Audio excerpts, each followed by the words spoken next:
Hello எல்லா future டாக்டர்ஸ்க்குமே வணக்கம். நான் உங்கள் சுபாஷ். நமக்கு இந்த ஜெனட்டிக்ஸ் அப்படின்னாலே ரொம்ப இம்பார்ட்டன்ட் டாபிக் அப்படின்னு தெரியும், சாப்டர் அப்படின்னு தெரியும். ஸோ அந்த சாப்டரில் வந்து நிறைய இம்பார்ட்டன்ட் சப் டாபிக்ஸில் இருந்துட்டு இருக்கு. அந்த ஒரு டாப்பிக்கும் சில கன்ஃபியூசிங் பேஸ் பண்ணி இருந்துட்டு இருக்கு அப்படின்னு தெரியும். ஸோ அவ்வளோ இம்பார்ட்டன்டான ஜெனட்டிக்ஸ் அப்படின்ற சாப்டரில் ரொம்ப இம்பார்ட்டன்டான ஒரு டாப்பிக்காக தான் நம்ம எதை கன்சிடர் பண்ணிருக்கோம் அப்படின்னு பார்த்தீங்கன்னா ஜெனடிக் டிஸார்டர் அப்படின்னு கன்சிடர் பண்ணுறோம். செட்ஸ்லிங் இருக்குது, ஆட்டோசோமல் இருக்குது. ஸோ எதெல்லாம் எது கீழே வரப்போகுது அப்படின்னா சின்ன கன்ஃபியூஷனில் இருந்துட்டு இருக்கும். பட் அதோட ப்ராசஸ் என்ன இருக்குது, அதோட சிம்டம்ஸ் என்ன இருக்குது அப்படின்னு தெரியாமல் நிறைய கன்ஃபியூஷன் இருந்துருப்பீங்க. ஸோ அந்த மாதிரி நீங்கள் கன்ஃபியூஷன் இருந்தீங்க அப்படின்னு பார்த்தீங்கன்னா இந்த வீடியோ நம்ம என்ன பார்க்க போகிறோம் அப்படின்னு பார்த்தீங்கன்னா எல்லா ஜெனடிக் டிஸார்டர்ஸோட கம்ப்ளீட் ஒரு ஒன் ஷாட்டாக தான் இந்த வீடியோ இருக்க போது. ஸோ இந்த வீடியோ கடைசி வரைக்கும் பாருங்க, ரொம்ப யூஸ்ஃபுல்லாக இருக்கும். வரக்கூடிய மே தேர்ட் நடக்கூடிய எங்கள் நீட் எக்ஸாமுக்கு ரொம்ப யூஸ்ஃபுல்லாக இருக்கும். ஸோ ஸ்கிப் பண்ணாமல் கடைசி வரைக்கும் பாருங்க, ஓகேவா? சேனலுக்கு ஃபஸ்ட் டைம் வந்திருக்கீங்க அப்படின்னு பார்த்தீங்கன்னா சப்ஸ்கிரைப் பண்ண மாதிரி உங்களுக்கு ஏதாவது டவுட் வருது அப்படின்னு பார்த்தீங்கன்னா கீழே கமெண்ட் பாக்ஸில் கமெண்ட் பண்ணுங்க. மறக்காம இந்த வீடியோக்கு லைக்கையும் போட்டு, ஓகே?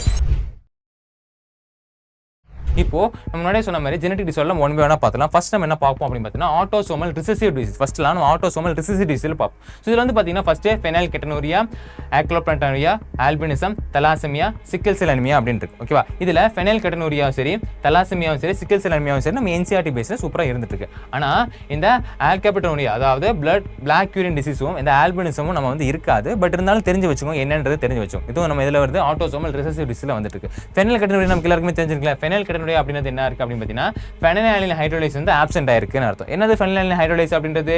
இந்த ஃபெனைலானின் வந்துட்டு தைரோசினா கன்வெர்ட் ஆகுது. என்னது? இந்த ஃபெனைலானின் வந்துட்டு தைரோசினா கன்வெர்ட் ஆகுது நடக்காததுனால அவங்களுக்கு என்ன ஆயிருது? மென்டல் ரிட்டார்டேஷன் நடந்துட்டு அவங்களுக்கு எக்ஸ்கிரீட்டா யூரினால் எக்ஸ்கிரீட் ஆயிருது. அதனால இந்த கண்டிஷன் வந்து வந்துட்டு இருக்குன்னு அர்த்தம். ஸோ இந்த கண்டிஷன்ல எது கீழே வந்துட்டு இருக்கு அப்படின்னு பார்த்தீங்கன்னா ஆட்டோசோமல் ரிசெசிவ் டிஸார்டர்ஸ் கீழே வந்துட்டு இருக்கு அப்படின்னு அர்த்தம்.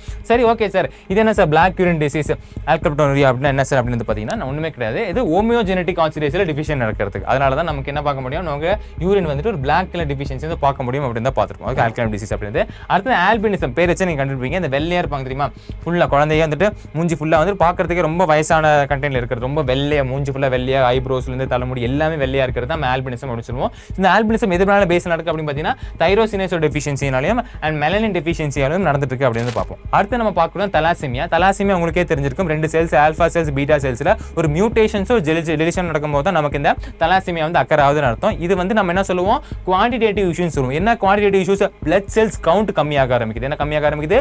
பிளட் கவுண்ட் வந்து கம்மியாக ஆரம்பிக்கிறதுனால நம்ம என்ன சொல்றோம், குவான்டிடேட்டிவ் இஷ்யூஸ் அப்படின்னு சொல்லிருக்கோம். சோ ஆல்பா கோப்ளின்ஸ், பீட்டா கோப்ளின்ஸ் இருக்கு. ஆல்பா கோப்ளின்ஸ் நம்ம எப்படி நோட் பண்றோம்? HbA1 and HbA2 அப்படி நோட் பண்றோம். பீட்டா குளோபின்ஸ் நம்ம நோட் பண்றோம் HbB அப்படி நோட் பண்ணிருக்கோம். ஆல்பா குளோபின்ஸ் குரோமோசோம் 16 ல அஃபெக்ட் பண்ணுது. அதே மாதிரி பீட்டா குளோபின்ஸ் குரோமோசோம் 11 ல அஃபெக்ட் பண்ணுது. சோ தெரிஞ்சு வெச்சுக்கோங்க, ஓகேவா? அடுத்து நம்ம பார்க்கறது சிக்கிள் செல் அனிமியா. சிக்கிள் செல் அனிமியான்றது ஒரு குவாலிட்டி டிசீஸ். எப்படி நம்ம தலாசெமியா ஒரு குவான்டிட்டி டிசீஸ் அப்படி சொல்லுவோமோ, அதே மாதிரி சிக்கிள் செல் அனிமியான்றது ஒரு குவாலிட்டேட்டிவ் டிசீஸ். அதாவது RBC கான்கேவ் ஷேப்ல இருக்கக்கூடிய RBC வந்துட்டு சிக்கிள் ஷேப்ல இருக்கிறதுனால நம்ம என்ன பார்க்க முடியும், சிக்கிள் செல் அனிமியா குவாலிட்டி டிசீஸ் அப்படி சொல்லிட்டு இருப்போம். சோ என்ன ஜீன்ஸ் இல்வா இருக்கு அப்படி பார்த்தீங்கன்னா HbA and HbS.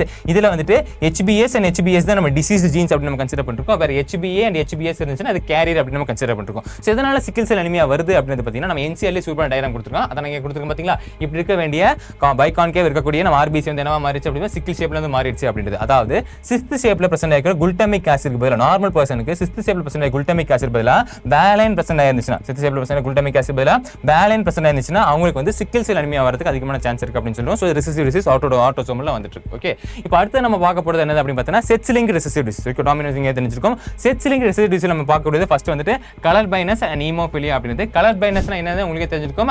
ஒரு மேல்ஸ்ல வந்து கலர் டிஃபரன்ஷியேட் பண்ணி பார்க்க முடியாது. அந்த green red and green colour வந்து என்ன பண்ண முடியாது, டிஃபரன்ஷியேட் பண்ணி பார்க்க முடியாது. இதுல வந்து மேல்ஸ்க்கு தான் அதிகமா அஃபெக்ட் ஆகும் படிச்சிருப்பாங்க. 8% கிட்டத்தட்ட 8% ஆஃப் மேல்ஸ்க்கும் அண்ட் 0.4% ஆஃப் ஃபீமேல்ஸ்க்கு வந்துட்டு இந்த ஃபீமேல் கலர் பைனஸ் பேஸ் பண்ணி அஃபெக்ட் ஆகும் அப்படின்னு பார்ப்போம். ஃபீமேல்ஸ் வந்து பார்த்தோம் அப்படின்னு பார்த்தா அப்பாவுக்கும் கலர் பைனஸ் இருந்திருக்கணும், அம்மாவுக்கும் கலர் பைனஸ் இருந்திருக்கணும். சோ இந்த மாதிரி ரெண்டு கண்டிஷன் எக்ஸ்ட்ரீம் கண்டிஷன் இருந்தா மட்டும் தான் அந்த டாட்டருக்கு கலர் பைனஸ் வரும். பட் மேலுக்கு அப்படி இல்ல, மேலுக்கு யாரோ ஒரு ஆளுக்கு இருந்தாலே வரதுக்கான அதிகமான பாசிபிலிட்டிஸ் இருக்குன்னு அர்த்தம், ஓகேவா? அடுத்து நம்ம பார்த்தா ஹீமோஃபிலியா. ஹீமோஃபிலியா ஒண்ணுமே இல்ல, சின்ன ஒரு கட் ஏதாவது நடந்துச்சுன்னா பிளட் ஃப்ளோ வந்து கட் ஆகல, ஓகே, பிளட் கிளாட் ஆகல, பிளட் அப்படியே ஃப்ளோ ஆயிட்டே இருக்கு. சோ பிளட் ஃப்ளோ ஆயிட்டே இருக்கனால எல்லா பிளட் ஃப்ளோ போக கடைசில லீட் டு டெத் அப்படின்றது, ஓகே. அதனால தான் நம்ம ஹீமோஃபிலியா அப்படின்னு சொல்லிருக்கோம். It's a single protein that is a part of cascade of protein, a group of protein தான் சொல்றோம். cascade of protein வந்து என்ன இருக்கு, கிளாட்டிங் மெக்கானிசம் பண்றதுக்கு ஆப்சென்ட்டா இருக்கு, அது வந்து இல்ல. சோ அதனால என்ன ஆகல, கட் பண்ணா பிளட் கிளாட் ஆகல. இங்க வந்து சின்ன ஒரு கட் வந்துருச்சு, ஆனா பிளட் என்ன இருக்கு, பிளட் வந்து பீச்சிட்டு அடிச்சுக்கிட்டே இருக்கிறதுனால பிளட் கிளாட் ஆகுதுனால இது ஹீமோஃபிலியா அப்படி டிஃபிஷியன்சி கொடுத்துட்டு இருக்கு. சோ ஹீமோஃபிலியா இருக்கிறவங்க அதிக வருஷம் உயிர் வாழ மாட்டாங்க அப்படின்றது. இது நம்ம விக்டர் குயின் விக்டோரியாக்கு வந்திருக்கும் அப்படின்னு நம்ம படிச்சிருப்போம். ஆனால் அவங்களுக்கு எப்படி இருக்கும், கேரியராக இருந்துட்டு இருக்கும் அப்படின்னு படிச்சிருப்போம். குயின் விக்டோரியாக்கு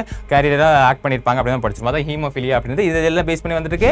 நமக்கு செக்ஸ் லிங்க் ரிசெசிவ் டிசார்டர்ஸை பேஸ் பண்ணி வந்துருக்கு. ஓகேவா, இப்போ நம்ம என்ன பார்க்க போறோம் அப்படின்னு பார்த்தீங்கன்னா ஆட்டோசோமல் ஆனியோப்ளாய்டியை பார்ப்போம். ஆட்டோசோமல் ஆனியோப்ளாய்டி ப்ளாய்டி கண்டிஷனை பேஸ் பண்ணிக்கிறாங்க. அதுக்கு குரோமோசோம் அடிஷன் ஆகிறதுக்கும் குரோமோசோம் கம்மி ஆகிறதுக்கும். ஆட்டோசோமல் ஆனியோப்ளாய்டியில் வந்து பார்த்தீங்கன்னா டவுன் சிண்ட்ரோம் இருக்கு, எட்வர்ட் இருக்கு, பட்டாயோ இருக்கு. டவுன் சிண்ட்ரோம் மூணுமே ட்ரைசோமி தான். டவுன் சிண்ட்ரோம் வந்து 21st குரோமோசோம்ஸோட டிஃபிஷியன்சியும், எட்வர்ட் வந்து ட்ரைசோமி ஆஃப் 18th சிண்ட்ரோம்லையும், அண்ட் பட்டாயோன்றது ட்ரைசோமி ஆஃப் 13th சிண்ட்ரோம்ல இருக்கு. பட் நம்ம என்சிஆர்டியை பொறுத்த வரைக்கும் நம்ம சிலபஸ்ல என்ன இருக்கு அப்படின்னு பார்த்தீங்கன்னா டவுன் சிண்ட்ரோம் தான் இருந்திருக்கு. இப்போ டவுன் சிண்ட்ரோம்ன்றத பார்த்தலாம். நம்ம என்சிஆர்டி டயக்ராம் கொடுத்துருப்பாங்களே, இந்த மாதிரி குழந்தை இருக்கு தெரியுமா, அந்த மாதிரி 21st குரோமோசோம், இந்த குரோமோசோம்ல 21st குரோமோசோம் நடக்கக்கூடிய சேஞ்சஸ் தான் இது. எதனால டவுன் சிண்ட்ரோம் அப்படின்னு சொல்லுவோம்னா டவுன் தான் சொல்லியிருப்பாரு. லாங்டன் டவுன் in 1866 சொல்லியிருப்பாரு. அதாவது ஸ்மால் ரவுண்ட் ஹெட் பிரச்சனை இருக்கும், அந்த பாம் வந்து அப்படி ஓப்பன் இருக்கும், ஃபர்ரோடு டங்க் இருக்கும், பார்ஷியலி ஓப்பன் மவுத் இருக்கும், கன்ஜஸ்டட் ஹார்ட் டிசீஸ் வந்து இருக்கும். பரப்பில் இருந்து அவங்களுக்கு என்ன இருந்துட்டு இருக்கும், ஹார்ட் டிசீஸ் வந்து இருந்துட்டு இருக்கும். அண்ட் ப்ராட் பாம் இருக்கும், இந்த கேட்டஸ் ஆஃப் பாம் இன்க்ரீசஸ் ஆகும். Physical and mental retardation, psychomotor retardation ஆகிட்டு இருக்கும். ஸோ இதெல்லாமே தான் நம்ம டவுன் சிண்ட்ரோமான ட்ரைசோமி அஃபெக்ட் பண்ணிட்டு இருக்கு அப்படின்னு பார்ப்போம். அடுத்து நம்ம பார்க்கக்கூடிய செக்ஸ் குரோமோசோம் ஆனிப்ளாய்டி. இப்போ நம்ம செக்ஸ் குரோமோசோம் இப்போ முன்னாடி பார்த்தோம்னா ஆட்டோசோமை பேஸ் பண்ணி பார்த்தோம், ஆட்டோசோமல் ஆனிப்ளாய்டி பற்றி பேஸ் பண்ணோம். பட் இப்போ நம்ம பார்த்து என்ன அப்படின்னு பார்த்தீங்கன்னா செக்ஸ் குரோமோசோம் ஆனிப்ளாய்டி பார்க்கணும். அதில் ரெண்டு விஷயம் இருக்கு. ஒன்று கிளைஃபென்டர் சிண்ட்ரோம்ஸ், இன்னொன்று டர்னர் சிண்ட்ரோம்ஸ். கிளைஃபென்டர் சிண்ட்ரோம்ஸ் அப்படின்னு என்னவா இருக்கு அப்படின்னு பார்த்தீங்கன்னா எக்ஸ்ட்ரா ஒரு குரோமோசோம் ஆட் ஆகுது. 47 குரோமோசோம் பேஸ் பண்ணி இருக்கிறது 777 அப்படின்னு சொல்லுவாங்க. அந்த மாதிரில HHY 46ல எக்ஸ்ட்ரா ஒரு X குரோமோசோம் ஆட் ஆகுது. ஓவரால் மாஸ்குலின், ஓகே, மெயில் மாதிரி இருப்பாங்க. பட் ஃபீமேல் டெவலப்மெண்ட் வந்து பார்க்க முடியும், மாஸ்குலின் டெவலப்மெண்ட் வந்துருக்கும், பிரஸ்ட் டெவலப்மெண்ட் இருக்கும், கிளைகோஸ்டோமாஸ்டியா வந்துட்டு இதுக்கான எக்ஸாம்பிள்ஸ் அப்படின்னு நம்ம சொல்லிருக்கோம். அடுத்து என்ன அப்படின்னு பார்த்தீங்கன்னா டர்னர் சிண்ட்ரோம். டர்னர் சிண்ட்ரோம் அப்படிங்கிறது ஒரு குரோமோசோம் கம்மியாக இருக்கிறது, 44 குரோமோசோம்ல HO டைப்ல பேஸ் பண்ணி இருக்கிறது. Lack of secondary sexual disorders mostly ஃபீமேல்ஸ்ல பார்க்க முடியும் அப்படின்னு சொல்லுவாங்க. ஓகேவா, ஸோ இதெல்லாமே தான் நமக்கு எல்லா ஜெனடிக் டிசார்டர்ஸ் என்ன நம்ம ஜெனடிக்ஸ்ல இருக்கிறது. ஓகேவா, ஸோ இதெல்லாமே படிச்சீங்கனாலே இதுல இருந்து கண்டிப்பாக 1 or 2 கேள்வி வந்து கண்டிப்பாக கேட்பாங்க. ஸோ பேஸ் பண்ணி நல்லா பார்த்து வச்சுக்கோங்க.